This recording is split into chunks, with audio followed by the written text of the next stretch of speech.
Les sols représentent un enjeu majeur pour l'humanité, ne serait-ce que pour l'agriculture.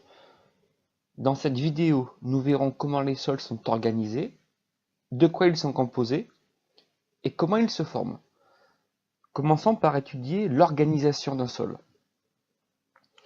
Alors voici une coupe de sol et à travers elle, nous allons essayer de décrire ce qu'est le sol. Déjà, remarquez en profondeur ici la présence d'une roche que l'on appelle la roche-mère. C'est elle qui est à la base de la formation du sol. Tout ce qui se trouve entre cette roche et la surface correspond au sol. La roche-mère appartient donc au sous-sol. Au-dessus de la roche-mère, on trouve le début du sol. C'est ce qu'on appelle l'horizon minéral. Alors quand on parle d'horizon, en fait, on désigne une couche, puisque le sol est fait par une succession de couches que l'on appelle les horizons. L'horizon minéral contient notamment des morceaux de roche issus de la fragmentation de la roche-mère.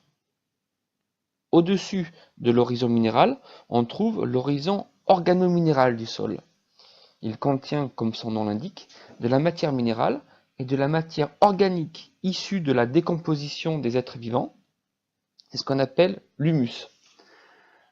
Au-dessus, on va trouver la couche la plus superficielle du sol, c'est l'horizon organique. Cet horizon est constitué par la matière organique qui est issue des êtres vivants, notamment les nombreuses feuilles mortes qui constituent la litière. Vous l'avez donc compris, le sol est la partie superficielle de la Terre qui est située entre la surface et les roches du sous-sol. Résumons ce que l'on vient de voir. Le sol est situé entre les roches du sous-sol et la surface. Le sol est constitué par des horizons, des couches qui sont superposées. L'horizon organique en surface est composé par la matière organique de la litière. L'horizon organominéral est composé d'humus, l'humus provenant de la décomposition de la litière.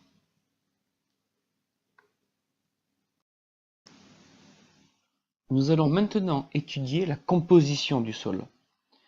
Sur ce diagramme camembert, nous mettons en évidence 4 principaux éléments dans le sol. Il y a tout d'abord de la matière minérale, il y a de la matière organique, il y a également de l'eau et il y a également de l'air. L'air et l'eau circulent à travers des pores qui sont dans le sol. Mais les êtres vivants qui vivent dans le sol, tels que les vers de terre, vont par leur galerie accentuer cette circulation de l'eau et de l'air et permettre le développement de la vie qui prend des formes multiples. On trouve par exemple dans le sol des acariens, des colamboles, des pseudoscorpions ou encore des moisissures, ici sur des feuilles. En résumé, le sol contient des pores dans lesquels circulent de l'eau et de l'air qui permettent la vie de nombreux êtres vivants.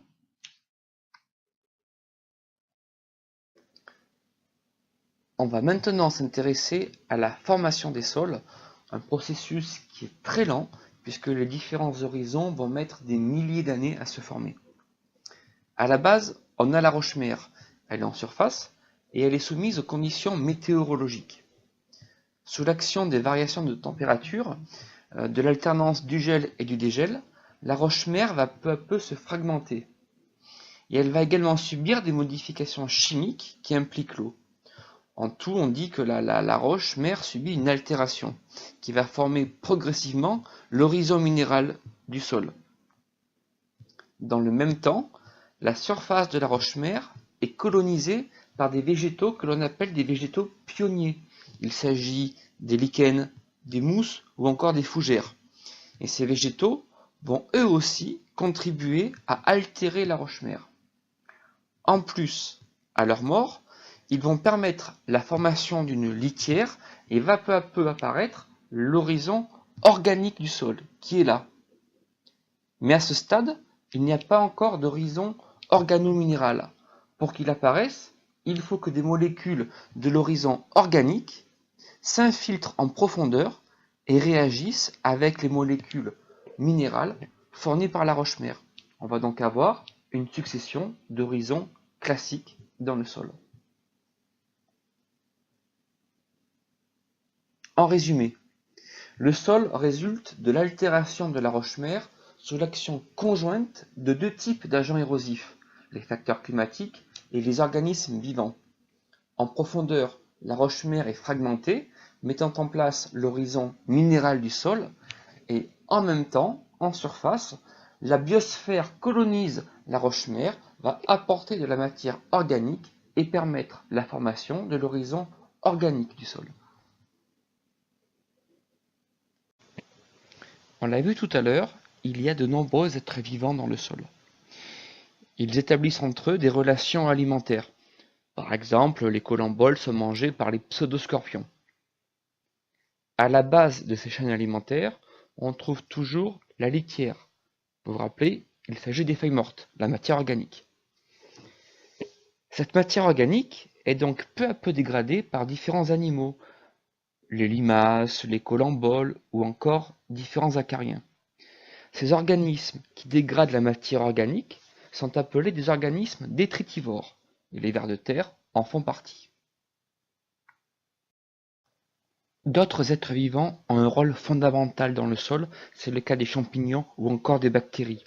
Ce sont des êtres décomposeurs. Ils vont prélever la matière organique qui a été plus ou moins dégradée et ils vont la minéraliser, c'est-à-dire la transformer en matière minérale. En résumé, et pour finir, nous avons vu que dans le sol, la matière était recyclée grâce à de nombreux êtres vivants qui établissent entre eux des relations alimentaires. À leur mort, les êtres vivants de la biosphère déposent en surface du sol des débris de matière organique qui vont constituer la litière. La litière est dégradée par des organismes détritivores. Cette litière plus ou moins dégradée est ensuite transformée par des organismes décomposeurs en matière minérale. La matière minérale pourra à nouveau être prélevée par les êtres vivants qui assureront par photosynthèse leur production de matière organique.